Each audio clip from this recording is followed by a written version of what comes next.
All right, everybody, welcome back. Thank you for taking the time to watch this video. I really, truly appreciate it. And check out my website, Dance of the Cosmos. Again, my name is Dan Hendricks. So this is continuing our series here of exploring the natures of the planets by exploring their nakshatras. And so in this video, we're going to talk about Mars. So with Mars, let's go ahead and let's look at Mars's nakshatras. All right, so what do we see? So we see that Mars' first nakshatra here is Mrigasira. Mrigasira, which means the head of a deer. Very interesting, right? Like the head of a deer. And then we see here that the deity of Mrigasira is Soma. Soma is what it says here is the god of immortality. What Soma represents Soma represents like the divine nectar. It's the divine nectar that Indra, who was like the leader of the gods back then, or the leader of however you want to look at that. And Soma, and then he was given Soma because he was going to fight this demon, and it was because he had the nectar that he was able to do so. So Soma is also related to the moon as well.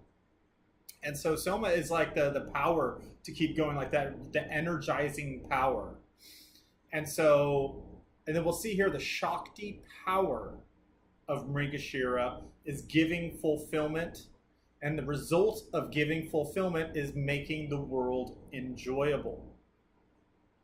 And then what we're going to see here is the basis above is extension, and the basis below is weaving. So it's like on one hand, it's like we're extending, it's like through extension, through extending out and coming from a point and going out, it's able to weave, it's being able to weave together. So it's about really going out and finding things. Because when we're talking about the head of a deer, what's really interesting here is we're not talking about a whole deer. We're just talking about the head of a deer. And deer is like when I think about this nakshatra, when I think about Mrigasira, what I think about is it's really like trying to make the world something better by really going out and getting into it. And so it's like a deer is a very passive creature, right? A deer is not necessarily, it's like, it wouldn't be called a predator, right? It would be called prey, in fact. And so there's kind of a soft nature, because we'll see here the nature of this nakshatra is soft and friendly. But we can see that here it's a deer. It's a god that represents mortality. It's about giving fulfillment by making something awesome because it makes the world enjoyable. And I think this is very important when we look at these Martian nakshatras. We'll see a lot here about making the world enjoyable because we're talking about extension and we're talking about weaving of like how everything comes together and is fulfilling because it's making the world more enjoyable. So it's about, like this power that Mrigasira indicates that Mars is related to is that power of nurturing and nourishing the world and going out there and making it a better place and getting involved basically with the world.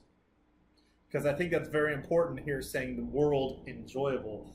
And so now let's go on to Chitra.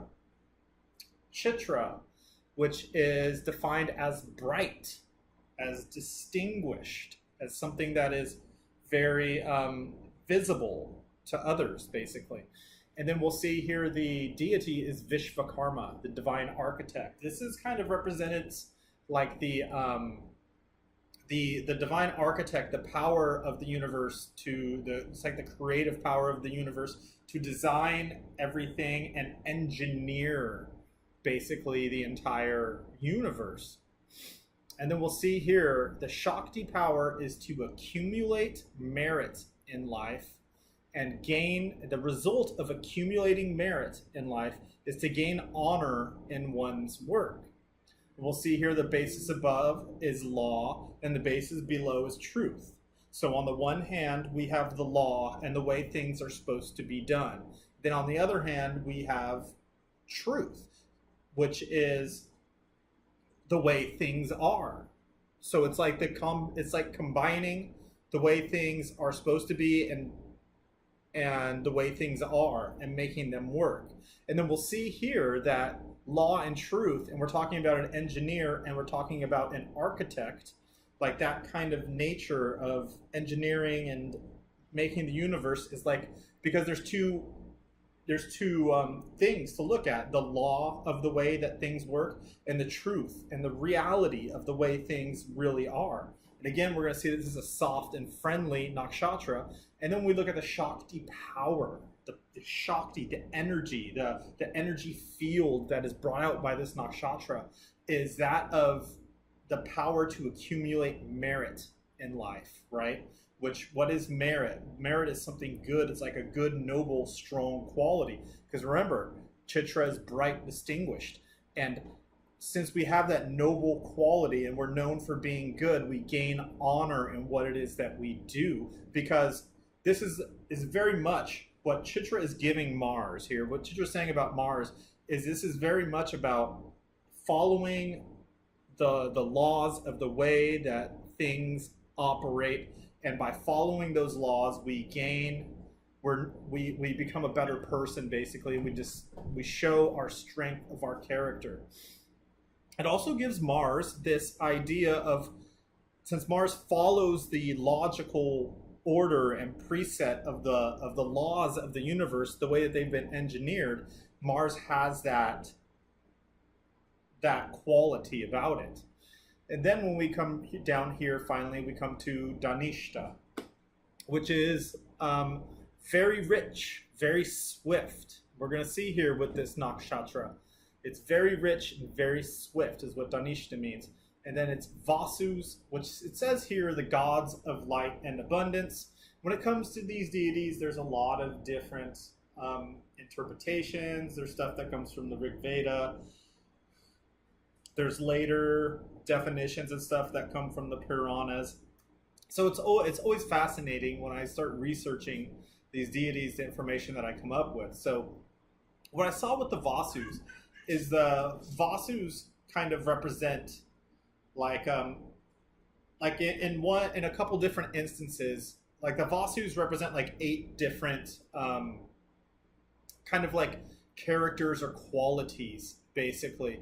And at one point, the Vasus were even, it's like they were involved in the situation where they basically helped this person steal a cow. And this cow was owned by Vasishta, who was like a great sage. And so what ended up happening is Vasishta, as most sages do in Hindu text, cursed the Vasus. And the Vasus had to come to live life on planet Earth. And I think that that's very, very, very important to understand. And I think that that's very much a really good understanding of Mars, because Mars himself is said to be the child of Earth. Mars is said to rule minerals of the Earth. And to see that story of the Vasus being forced to manifest life on Earth, and they represent all these different qualities, it's very interesting. I saw that really tying into and further like reinforcing my understanding of Mars. Now, also what we see here is the Shakti power of Dhanishta is to give abundance and fame. So what is abundance? Abundance means to have enough of what it is that we need to work with. And fame is to be known for who we are, basically. Being visible. Being visible to other people. And then the result of this abundance and fame is bringing people together. So it's like using our material reality of life, what we have to work with, and how we're recognized by other people to bring more people together, right? Like it's not about being selfish with that. It's like creating. It's like Shakti power. It's that energy that Dhanishta is bringing is about using what it is that we have and how we're seen and how we're visible to make it more people come together, right? And again, we're going to see here, on one hand, we have the basis above, which is birth, and the basis below, which is prosperity. And again, here we go with the Vasus, and the Vasus being having to be born on Earth. And then we also look at the and then prosperity. So on one hand, we have birth, which is coming into manifestation, which is coming forth basically. On the other hand, we have prosperity, which is being achieved. So it's like it's like creating things, like being like something comes into creation so we can prosper from it, so we can make it a greater thing. And then we see that this is a movable nature of this nakshatra, so we know that being a movable natured nakshatra, it's changeable to what it has to do. And we see that here because it's very rich, very swift. And then this definition here is the gods of light and abundance. So it's very much the nature to be changeable with the idea. So this means that Mars has the nature to be changeable with the idea of taking what it has to work with to make more prosperity for everybody involved and to bring greater groups of people together. So it's very interesting. So what do we know about Mars? Well, one of the things I know about Mars is said to represent sattvam, which is our strength of character. And so we can see that because what we see here is we see two different things. We have gain, honor, and work here, accumulating merit. Then we have giving, abundance, and fame. So it's like using our resources to bring people together, right? And then accumulating merit in life, gaining honor in one's work, and making the world enjoyable. So we see here these Mars, what's interesting about these Mars nakshatras, and I had mentioned this, I think, in the very, very first video, and why Mars and Venus are the reasons why I wanted to explore this more. So I was exploring it in my own research, so I thought I would, make a series about it. So anyhow, what I thought fascinating is that, we know Mars to be as a very cruel planet, right? But what we know through one of the names for Mars, though, even though we know Mars is a very cruel planet, he represents fighting and he represents battles and wars, accidents, sharp, pointy things like knives, and what that's interesting is like there's that one half of Mars, but then we also know that Mars, one of his names is Mangala. That's one of his Sanskrit names, which means auspicious. And so it's very interesting to see it. There's kind of like two halves of Mars. And I think it's because the core nature of what Mars is that strength of character, which is who we really are. And Mars is supposed to be this, which is known as the sun of the earth. Mars rules minerals and things that are of this earth. And I think it's very, very fascinating because this shows that the quality that Mars gives us is our strength. Because, when we talk about Mars, also rules our bravery. It rules our courage, right? Our ability to go out and do things in the world. And we see that because, we've got a movable nakshatra, which is very rich, very swift. We have this Mrigasira here, which is about extending and getting involved in things and making the world a better place, and using our resources in Dhanistha and engineering things. And so this is what these energies of these nakshatras are, the great qualities of Mars. Mars is good, strong base of energy, is that of giving us our better strengths in life, making us able to follow the laws and more engineered, making us more logical, making us to want to do better with what we have, because Mars is a planet of wanting to. Mars is always there to fix things. He's like the emergency repairman of all the planets.